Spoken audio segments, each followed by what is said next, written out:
Bismillahirrahmanirrahim. Assalamualaikum warahmatullahi wabarakatuh. Waalaikumsalam warahmatullahi wabarakatuh.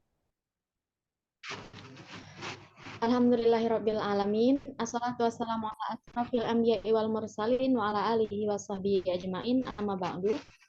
Puji syukur atas kehadirat Allah Subhanahu wa taala yang telah memberikan kesempatan kepada kita semua untuk bisa melaksanakan Zoom pada malam hari ini. Salawat beserta salam semoga selalu tercurah limpahkan kepada Nabi Muhammad SAW.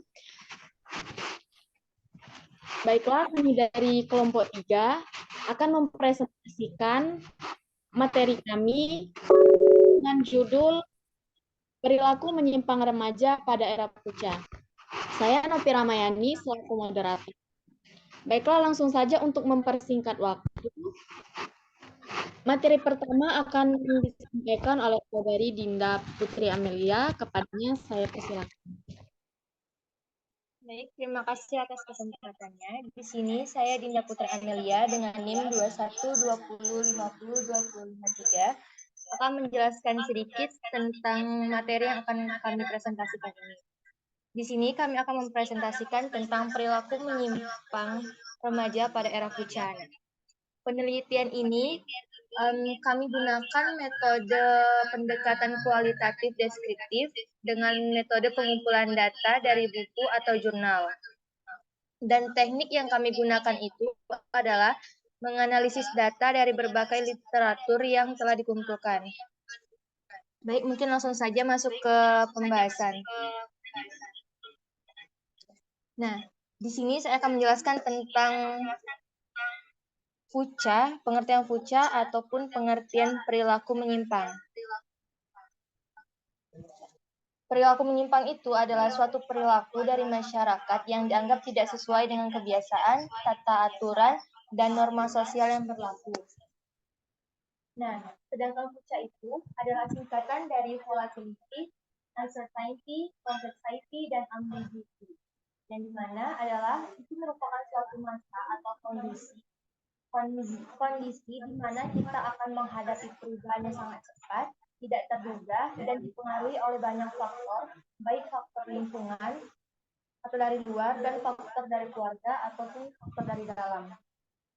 Dan itu sangat sulit untuk dikontrol, dan sebenarnya juga akan menjadi sangat subjektif. Mungkin itu saja yang dapat saya sampaikan. Kembali ke moderator.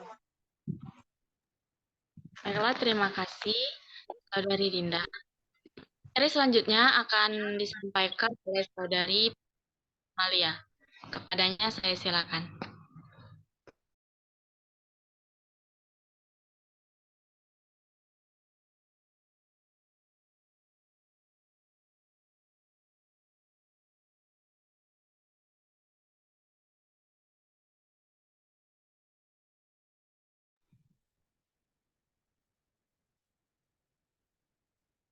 Terima kasih moderator atas kesempatannya.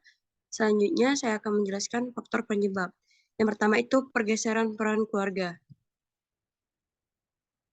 Jadi keluarga adalah tempat utama dan pertama untuk mendidik pembentukan kepribadian anak. Oleh karena itu, keluarga sebagai unit sosial terkecil yang dimiliki manusia. Sebagai makhluk sosial, sangat besar perannya dalam pertumbuhan dan perkembangan anaknya.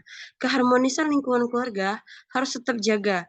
Hubungan yang baik meliputi orang tua dan anak, dan hubungan di keluarga harus tetap terjaga. Kemudian anak-anak yang dibesarkan dari disorganisasi keluarga disebabkan karena perceraian maupun kematian, salah satu atau kedua orang tuanya akan cenderung memicu perilaku negatif pada anak. Jadi dalam kondisi seperti ini, anak akan mengalami kekosongan bimbingan karena kurang atau tidak adanya bimbingan langsung dari orang tuanya. Kemudian peran orang tua tidak hanya melakukan pemenuhan kebutuhan material pada anak dengan menghabiskan waktunya bekerja keras di luar rumah, tetapi harus juga memperhatikan kebutuhan non-material. Anak-anak perlu mendapatkan perhatian yang langsung dari orang tuanya, cinta, keterbukaan, juga orang tua dapat berperan sebagai teman ketika anak-anak mencurahkan perasaannya. Hal ini juga jauh lebih penting apabila kebutuhan non-material tersebut tidak diperhatikan, maka anak-anak akan mencari pelampiasan dan pelarian di luar rumah. Perilaku yang demikian ini kadang mengarah ke hal-hal yang kurang bermanfaat untuk dirinya dan orang lain. Selanjutnya yang B, lingkungan sekolah yang kurang kondusif. Di samping lingkungan keluarga yang kurang mendidik, lingkungan sekolah pun menghadapi banyak persoalan. Dalam hubungan pembinaan pengembangan kepribadian anak. Pada masa sekarang, perkembangan ilmu pengetahuan dan teknologi meningkat cepat. Hal ini serta memberikan pengaruh di dalam dunia pendidikan di Indonesia. Muatan kurikulum sering menjadi perubahan, berbagai mata pelajaran diharapkan dapat memacu daya pikir anak telah mewarnai kurikulum silabus yang ditawarkan. Kondisi semacam ini dapat membuat sebagian siswa tereliminasi dari proses pelajaran tersendiri, kurang memberikan ruang gerak yang leluasa bagi anak dalam mengaktualisasi diri dan kepribadiannya. Apa yang diinginkan tidak ditemukan secara utuh di pertemuan kelas. Akibatnya, mereka pun gagal beradaptasi. Mereka inilah kemudian mencari kompensasi di dalam kegiatan di luar sekolah. Sebagian mereka berkeliaran membolos pergi tanpa tujuan. Kembali ke moderator. Baiklah, terima kasih kepada Saudari Putri. Materi selanjutnya akan disampaikan oleh Saudari Ica Perhati. Kepadanya saya persilakan. Baiklah, terima kasih moderator. Di sini saya akan melanjutkan materi itu faktor penyebab. Yang C itu lemahnya kontrol sosial dari lembaga masyarakat. Penyimpangan perilaku remaja terhadap nilai dan norma yang dianut oleh masyarakat dapat pula terjadi karena masyarakat itu sendiri mudah mentoleransi memberikan kelonggaran dalam pengawasan terhadap anak-anak muda yang terbukti melanggar hukum. Yang ke D yaitu kegagalan sosialisasi. Ketidakberhasilan seseorang individu dalam melakukan sosialisasi di lingkungannya dapat disebabkan oleh ketidakmampuannya mengadaptasikan perilaku dengan nilai-nilai dan aturan yang ada di dalam masyarakat. Yang E yaitu pengaruh negatif media massa. Dalam era globalisasi, dewasa ini pengaruh media massa baik media cetak maupun elektronik sangat potensi membawa pengaruh negatif di kalangan remaja. Gambar-gambaran, kartun, tayangan televisi yang sering menyajikan film-film yang tentang tindak kekerasan. Baik, terima kasih, kembali ke moderator. Baiklah, terima kasih kepada Saudari Ica. Materi selanjutnya akan disampaikan oleh Saudari Anissa Putri. Kepadanya saya persilakan. Terima kasih moderator. Baiklah, di sini saya akan melanjutkan materi tentang faktor penyebab, yaitu pemberi label atau julukan dari masyarakat, yang mana itu seorang yang ketahuan bersalah melanggar hukum, misalnya mengkonsumsi narkoba, membunuh, kemudian dijebloskan ke penjara. Setelah kembalinya ke masyarakat, mereka sulit diterima dalam lingkungan sosialnya karena sudah dicap kurang baik. Kegagalan individu dalam pemulihan nama baik ini memicu terjadinya penyimpangan perilaku. Mereka cenderung mengulangi kembali perbuatan negatif yang sebelumnya pernah dilakukan karena sudah terlanjur dijuluki atau diberi label yang negatif oleh masyarakatnya.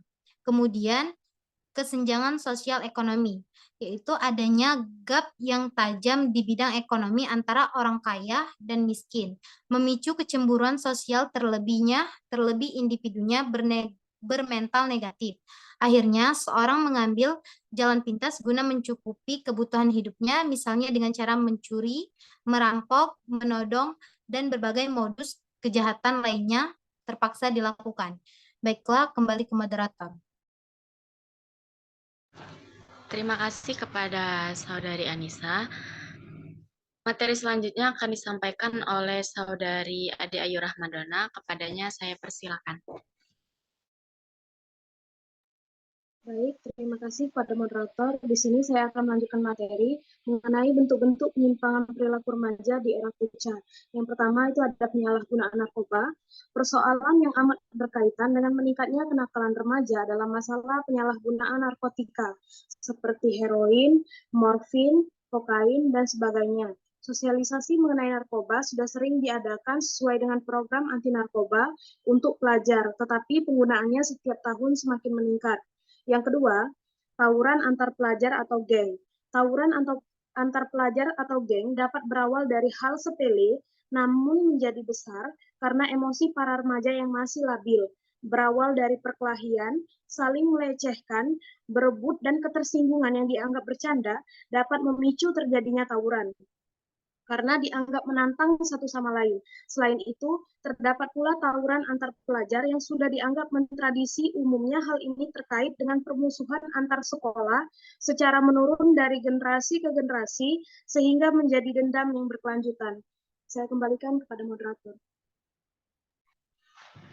Baiklah, terima kasih kepada Saudari Ade. Materi selanjutnya akan disampaikan Ike, kepadanya saya persilakan. Baik, terima kasih moderator. Saya akan melanjutkan, yaitu 3 minuman keras dan mabuk-mabukan. Penyimpangan perilaku negatif di kalangan remaja juga terlihat dalam hal mengkonsumsi minuman keras. Minuman keras dapat sebagai penyebab terjadinya tindakan kriminal. Alkohol yang terkandung dalam miras merupakan suatu racun yang merusak protein. Kemampuan dalam pengendalian diri, pengendalian fisik, psikologis, maupun sosial akibat dari tidak mampunya untuk mengendalikan diri karena dalam keadaan mabuk, maka seseorang tersebut akan dengan mudah melakukan perbuatan yang membahayakan masyarakat di lingkungan sekitarnya. Selanjutnya yaitu merokok. Efek mengkonsumsi rokok adalah dapat dilihat dan dirasakan dalam jangka pendek ataupun jangka panjang bagi penghisapnya. Rokok mengandung zat yang dapat mengganggu kesehatan manusia, terutama kepada penghisapnya. Terdapat zat yang berbahaya yang terkandung dalam rokok, yaitu nikotin, terdapat pada daun tembakau. Karbon monoksida terdapat pada asap rokok. Tar sifatnya karsinogen, yaitu pemicu kanker, namun di era fucha merokok dianggap memberikan kepuasan. Rokok diyakini dapat mendatangkan efek yang menyenangkan, nikmat, tenang, santai, hangat, percaya diri. Selanjutnya itu seks bebas. Seks bebas merupakan perilaku yang dipicu oleh gairah seksual yang dilakukan oleh lawan jenis laki-laki dan perempuan tanpa memiliki ikatan pernikahan yang sah, saling suka maupun dalam dunia prostitusi. Masalah perilaku seksual pranikah di kalangan remaja di era fucha memang bukan rahasia lagi. Terima kasih, kembali ke moderator. Baiklah, terima kasih kepada Saudari Ike. Materi selanjutnya akan disampaikan oleh Saudari Itsna Miftahur Rohmah, kepadanya saya persilakan. Baik, terima kasih kepada moderator. Jadi di sini saya ingin melanjutkan materi, yaitu upaya mengatasi penyimpangan perilaku remaja di era fucha. Yang pertama, keharmonisan lingkungan keluarga harus tetap terjaga dengan baik, sehingga tercipta kenyamanan serta hubungan yang komunikatif antar individu yang ada di dalamnya. Yang kedua, yaitu kontrol dan arahan orang tua terhadap teman sepermainan harus tetap dilakukan. Di samping remaja itu sendiri cerdas dalam bergaul, remaja membentuk ketahanan diri sehingga tidak gampang apabila kenyataannya teman sepergaulan atau komunitas yang ada tidak sesuai dengan perilaku yang diharapkan. Yang selanjutnya yaitu kontrol tegas dari masyarakat atau pihak yang berwenang dalam menerapkan sanksi terhadap subkebudayaan masyarakat yang menyimpang untuk menimbulkan efek jerah. Terima kasih, kembali kepada moderator. Baiklah, terima kasih kepada Saudari Isna. Materi selanjutnya akan disampaikan oleh Saudari Tarina dan Nova Ramadana. Kepadanya saya persilakan. Terima kasih kepada moderator. Saya Tarina akan melanjutkan mengatasi penyimpangan perilaku remaja di era fucha, yaitu selektif dalam mengakses informasi di media massa untuk menghindari diri dari pengaruh negatif. Remaja diharapkan dapat menemukan figur yang mampu memberikan teladan atau orang-orang dewasa dengan perilaku baik dan mampu melewati masa remaja dengan baik, dan mereka yang dapat memperbaiki diri setelah mengalami kegagalan pada tahap pencarian jati diri. Cemoohan atau ejekan dari masyarakat terhadap perilaku negatif remaja sehingga mereka malu untuk melakukan perbuatan yang melanggar norma. Mengacu pada pembahasan di atas, dapat ditarik beberapa kesimpulan bahwa masa remaja adalah masa yang penuh kegalauan atau biasa disebut emosional yang masih labil. Apabila hal tersebut tidak mendapat pengawasan yang optimal dari berbagai pihak, maka akan berdampak negatif baik terhadap diri remaja itu sendiri maupun lingkungan sekitarnya. Terjadinya penyimpangan perilaku remaja di perkotaan disebabkan oleh faktor internal dan eksternal. Selanjutnya kesimpulan akan disampaikan oleh Saudari Nova Ramadhana. Baiklah, selanjutnya bentuk-bentuk penyimpangan perilaku remaja di perkotaan mengarah kepada perilaku tindakan kriminal yang melanggar hukum. Diperlukan penanganan secara terpadu atau sinergis, baik melalui peningkatan peran dan fungsi keluarga, sekolah, maupun masyarakat. Dengan demikian, remaja sebagai generasi penerus benar-benar menjadi tumpuan harapan keluarga, masyarakat, dan bangsa. Remaja hendaknya memiliki kesadaran dan pengendalian diri yang kuat agar terhindar dari berbagai bentuk perilaku negatif, karena hal tersebut dapat merugikan masa depan remaja itu sendiri dan juga masa depan bangsa. Terima kasih, kembali ke moderator. Baiklah, terima kasih. Mungkin itu saja presentasi dari kelompok kami. Kami akhiri. Billahi taufiq wal hidayah. Wassalamualaikum warahmatullahi wabarakatuh. Waalaikumsalam warahmatullahi wabarakatuh.